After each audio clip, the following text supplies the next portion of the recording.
Over the last few weeks, I listened to earnings calls from Pepsi, General Mills, Campbell's, Delta Airlines, and Nike. At first, I thought I was listening to five independent stories of the consumer. Pepsi told investors that consumers are pulling back. General Mills said shoppers are waiting for promotions and discounts. Campbell said mainstream products are under pressure. Then Delta Airlines reported that premium seats generated more revenue than the entire main cabin. And Nike gave us a genuinely messy picture. Some parts of the business are strong, some parts weak, for reasons that aren't always about the economy at all. So, which version of the economy is real? Is the consumer struggling, or is the consumer stronger than ever? As investors, this question matters because our portfolios depend on the answer. Because if consumers are under pressure, you probably want to own defensive companies with stable demand and pricing power. But if affluent consumers continue spending aggressively, you might want exposure to premium brands, premium experiences, and businesses that cater to higher income households. And after listening to these earnings calls, I think I finally understand what's happening. Welcome back, everyone, to the Lunch Money Investing channel, where we cut through the headlines, dig into the numbers, and figure out what they actually mean for our lunch money. Thank you all who subscribed over the last week. It means a ton, and it tells me there's a real audience for this type of analysis. If you haven't already, hit that subscribe button. All right, let's go ahead and get back into the topic at hand. The economy isn't weak. The economy isn't strong. The economy is splitting in two. Economists call this a K-shaped economy. One group of consumers is dealing with higher food prices, higher housing costs, higher insurance costs, and higher energy prices. The other group is still traveling, still spending, and still paying up for premium experiences and premium products. And the fascinating part is that corporate earnings are starting to reveal exactly where that dividing line exists. Today, we're going to look at what Pepsi, General Mills, Campbell's, Delta, and Nike are telling us about the state of the economy. More importantly, we're going to answer a question that I think every investor should be asking right now. How do you position your portfolio to thrive in an uneven economy? Before we jump in, quick disclosure. I'm currently long positions in General Mills, Pepsi's, Campbell's, and Nike. Those positions motivated me to read the earnings reports and share what I found in this video. But they don't influence my analysis. But I want to be transparent with you guys as I discuss companies that I own. So let's get started with the grocery aisle, because that's where the first cracks started to appear. Starting with Pepsi, because if anyone understands the health of the American consumer, it's probably the company that sells Gatorade, Mountain Dew, Doritos, Cheetos, and of course, Pepsi. Not as good as Coke, but that's okay. On the surface, the quarter looked pretty solid. Revenue came in at 24.2 billion, ahead of Wall Street expectations of about 23.95 billion. Adjusted earnings per share came in at 220, essentially in line with expectations of 221. Organic revenue grew 2.4%. Global food volumes increased 3%, and beverage volumes increased 2%. If you stopped reading there, you'd probably conclude that everything is okay, that everything's fine. But once you look beneath the surface, a very different picture starts to emerge, because almost all of that volume growth came from international markets. Back home, here in North America, things looked very different. North American food volumes were flat. North American beverage volumes fell 4%, and management was surprisingly direct about why. CEO Ramon Lagarde said consumers were weaker than they expected. Not because people suddenly stopped liking Doritos, not because consumers stopped drinking Gatorade, but because higher gas prices were forcing households to make difficult choices. And those choices started showing up first in convenience stores and gas stations. Think about the last time you stopped to fill up your car. Maybe last year you grabbed a bottle of Gatorade and a bag of chips on the way out. Today, maybe you skip the chips. Maybe you skip both. Those small decisions don't show up in government economic reports, but they absolutely show up in Pepsi's earnings. In fact, Pepsi specifically pointed to weakness in convenience stores and gas channels as one of the biggest drags on performance this quarter. That's important because impulse purchases are often the first thing consumers cut when budgets get tight. People don't stop paying rent. They don't stop paying for electricity. They don't stop buying groceries altogether. Instead, they stop buying the extras, the snack at the checkout line, the second drink, the bag of chips they really didn't need. And that's exactly what Pepsi is seeing. Now, here's where things get interesting. From an investment perspective, Pepsi isn't responding by panicking, they're responding by adapting. The company has already cut prices on products like Lay's, Doritos, Tostitos, and Cheetos in an effort to win back volume. At the same time, management reaffirmed its expectation for 2 to 4% organic revenue growth and 4 to 6% earnings growth for the full year. Translation: the business is under pressure. That's clear. The consumer is under pressure. That's also clear. But Pepsi believes the weakness is manageable and temporary. And that brings us to an even more interesting question. If consumers are struggling to afford snacks and convenience purchases, what happens to companies selling entire meals? Because that's exactly where General Mills enters this story. General Mills reported full-year net sales of 18.4 billion, down 5%. Organic sales declined 2%. Adjusted earnings per share fell 16% and on a constant currency basis. On the surface, it looks like another consumer company struggling through a difficult environment. And in many ways, it was. Management described consumers as increasingly deliberate with spending decisions. More purchases were happening on promotion. And I can attest to this. I only buy Cheerios when it's on sale at Target or Costco. Shoppers overall are becoming more selective and more price sensitive. Consumers were pulling back from restaurants and preparing more meals at home. If Pepsi showed us consumers cutting back on impulse purchases, General Mills showed us consumers becoming much more intentional with everyday purchases. But this is where the story gets more interesting because General Mills wasn't seeing weakness everywhere. Management repeatedly talked about what they described in their own words as a K shaped consumer. Lower income households were clearly under pressure. They were shopping promotions, trading down, looking for deep value, stretching budgets. But higher income households were behaving entirely different. Premium pet food continued to perform well. Brands like Tiki Cat were growing fast. High protein products continued to gain traction. Cheerios protein alone has grown into a $100 million business. Consumers were still willing to spend money.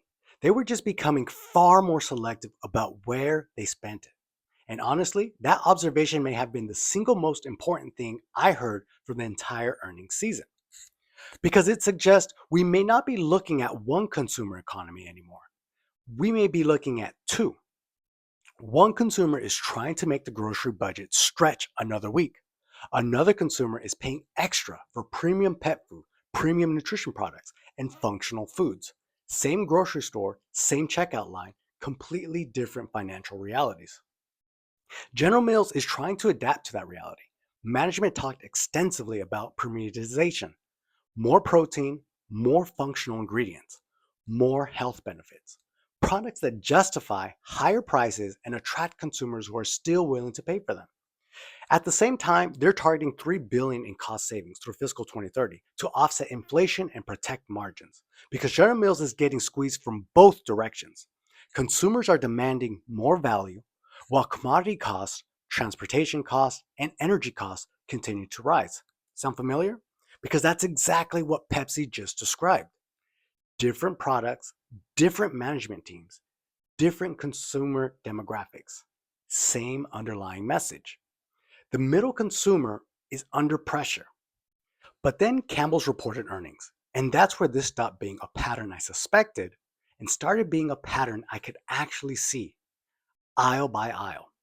Campbell's is where the K-shaped economy stops being an abstract concept because it's showing up inside a single product category, soup. Campbell's reported quarterly revenue of 2.37 billion, down 4% year over year. Organic net sales were also down 4%, driven primarily by lower volume. Adjusted earnings per share came in at 50 cents a share, actually beating Wall Street estimates of 48 cents. So on paper, a modest beat wrapped around real top-line decline. That's the headline. But the interesting part, the part that matters for this video, is inside the ready-to-serve soup aisle itself. Campbell CEO Mick Buzovin, or something like that, described the quarter as under pressure from top-line softness and inflation-driven margin headwinds. But he also pointed to something specific. Their premium soup brands, Rouse and Pacific, kept growing. Meanwhile, the traditional Campbell's red and white cans, the mainstream tier, the one most of us grew up with, stayed under real pressure. Same shelf, same aisle, same company even. One tier growing, one tier shrinking. That's not a coincidence, and it's not really a soup problem. It's the same divide Pepsi and General Mills just described, just visible at a much smaller scale, literally can next to can. Campbell is responding the way you'd expect. They're leaning harder into Rouse and their at-home cooking brands like Swanson, where demand has stayed durable. And on the cost side, they're pulling forward roughly 100 million in cost cuttings to deal with fresh inflation shock. Oil prices spike due to conflict in the Middle East, and if crude stays elevated, Campbell says that adds another 2 to 3 points of unmitigated inflation on top of what they've already budgeted.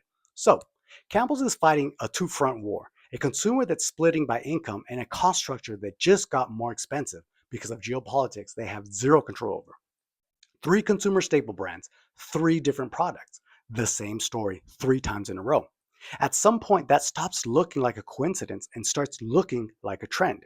You might be right to think that maybe this is a packaged foods problem. But then Delta reported earnings, a different industry altogether, and the same trend stopped whispering and instead got louder. Delta reported adjusted earnings per share of $1.56, beating analyst expectations of $1.48. Revenue came in at 17.6 billion, also ahead of expectations. Corporate travel was strong, international travel was strong, and premium travel demand was exceptionally strong. In fact, Delta reported something I had to read twice. Premium seat revenue came in at 6.92 billion during the quarter. Main cabin revenue came in at 6.85 billion. Let that sink in for a second. First class and premium seats generated more revenue than economy seats. This is more impressive when you consider that on a standard Delta flight, roughly 65% of the seats are standard seats, while only 35% are more premium tiers. That isn't what a weaker consumer economy looks like. That looks like an economy where some consumers are thriving while others are struggling. And Delta management wasn't shy about saying exactly that. CEO Ed Baston specifically said Delta benefits from catering to a higher income customer base in what he called directly the K-shaped economy. Corporate travel revenue grew about 20%. Premium demand continued to outpace economy demand. Business travel in sectors like banking, aerospace, and defense remained incredibly strong. Meanwhile, Pepsi was struggling to sell Gatorade at gas stations. General Mills was seeing consumers chase promotions, and Campbell Soup was watching mainstream soup struggle while premium soup grew. For the first time all quarter, these earnings reports stopped looking contradictory. They started looking complementary. The economy wasn't sending mixed signals. The economy was sending two completely different signals to two completely different groups of consumers. One group is dealing with rising grocery prices, rising housing costs, rising insurance costs, and rising energy costs. The other group is still booking international vacations, still buying premium products, still paying for premium experiences, still willing to spend for quality. Now, I want to be careful here because this is not necessarily a political statement. It's an earnings statement. This isn't coming from economists in some Ivy Tower.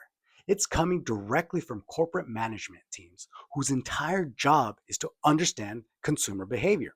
And increasingly, those management teams are describing two very different customers.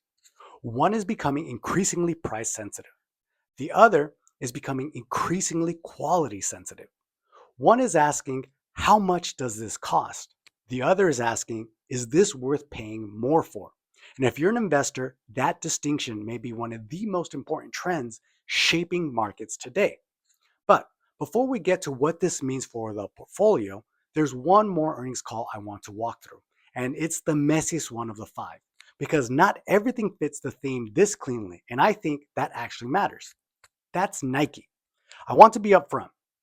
Nike is the one company on this list where I don't think the K-shaped economy is the whole story. And I think it's worth showing you why instead of trying to force it into this narrative. Here's what Nike actually reported. Adjusted earnings per share came in at 20 cents, well ahead of the 12 cents expected by Wall Street. GAAP earnings per share came in at 72 cents, but that number is inflated by roughly 52 cents per share from an expected tariff refund of about $1 billion. Strip that out, and the underlying picture is a lot more modest. Revenue was 10.97 billion, technically a slight beat versus expectations of 10.86, but that's still 1.1% decline year over year. Gross margins look great at 49.2%, but again, that's the tariff refund doing the work.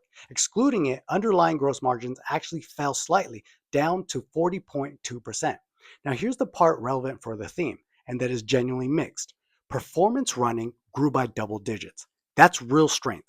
And running shoes aren't exactly a luxury purchase, so it's not a clean premium consumer story. At the same time, lifestyle categories, sportswear, and the Jordan streetwear line got worse, not better. Geographically, North America wholesale actually grew 10%, but Greater China sales dropped 12% as demand there softened sharply. So, what's actually going on with Nike? Honestly, I think this is less about the K-shaped consumer and more about a company mid-turnaround. CEO Elliott Hill has been open that Nike's sports offense strategy is a slow rebuild, not a quick fix. The Jordan and lifestyle weakness looks like a brand and product execution problem. Nike overexposed itself to hype-driven streetwear for years, and that's now unwinding. K-shaped economy or not. The China weakness is its own story tied to a broader slowdown in the Chinese consumer. That shows up across a lot of Western brands right now, not just Nike. I'm including Nike here for a reason though. It's a useful gut check. If I only showed you evidence that supported the thesis, Pepsi, General Mills, Campbell's, and Delta, you'd have every right to wonder if I was just cherry picking earnings calls to fit a narrative I already believed in. Nike is the reminder that not every consumer company problems are about income tiers. Sometimes a company is just struggling with a brand fatigue or bad geography. Full stop. That distinction actually matters a lot for how you invest, which is exactly where we're headed to next. So, what does all this mean for investors? Because that's really the question we're trying to answer here. How do you position your portfolio in an economy that increasingly looks like two different economies? For decades, investors categorized companies by sector: technology, industrials, consumer staples, healthcare, financials. But after listening to these earnings calls, I'm starting to think there are maybe more important questions to ask. Not what sector is this company in, but who is this company's customer? Because in a K shaped economy, the customer matters even more. Does this company serve households that are increasingly price sensitive, or households that are still willing to pay for convenience, quality, and premium experiences? Because those are increasingly two very different businesses, even inside the same industry and inside the same company, as we have seen. Take Delta. The winner wasn't air travel broadly, it was premium air travel specifically. Take Campbell's. The winner wasn't soup, it was premium soup and premium sauces, sitting on the same shelf as the struggling mainstream cans. Take General Mills. The winner wasn't cereal, it was protein products and premium pet food. And take Nike as the counterexample to all of that, and it keeps us honest. Not every weak quarter is a K-shaped story. Sometimes it's just a brand that needs to fix itself, and it's worth being able to tell the difference between the two. That difference between a genuine income tier divide and an ordinary company specific problem is becoming one of the most important skills an investor can develop right now. Because premiumization, when it's real, is becoming one of the defining corporate strategies of this decade. Move towards a consumer that still has pricing power. Move towards a consumer whose spending isn't determined by the price of gasoline. Move towards a consumer who asks, is this worth it? Instead of, can I afford it? Now, that doesn't necessarily mean investors should abandon companies exposed to middle class consumers. Far from it. In fact, I own positions in Pepsi, General Mills, Campbell's, and Nike. They're relatively small positions, but I own them for a reason. Because the market already knows these businesses are under real pressure. The market knows volumes are weak. The market knows margins are compressed. The question isn't whether these problems exist. The question is whether they're already reflected in the current share price. And in some cases, I think they are. Pepsi still has one of the strongest distribution networks on the planet. This is one of the safer bets. The current price is fair, in my opinion. General Mills is investing heavily on premiumization while aggressively taking costs out of the business. And I think this pivot makes the stock the most interesting given the prolonged downturn we've seen in the share price. If they can nail the move towards a more premium product base, we can see a real turnaround in the shares. Campbell's owns some incredibly valuable brands and is actively shifting its portfolio towards a premium tier that's actually growing. Same play as General Mills, just a little riskier in my opinion. Nike remains one of the most powerful consumer brands in the world and is mid turnaround, not mid collapse. I think the turnaround is real. It's just going to take longer than many people hope, and I'm actively buying shares just at a slow pace.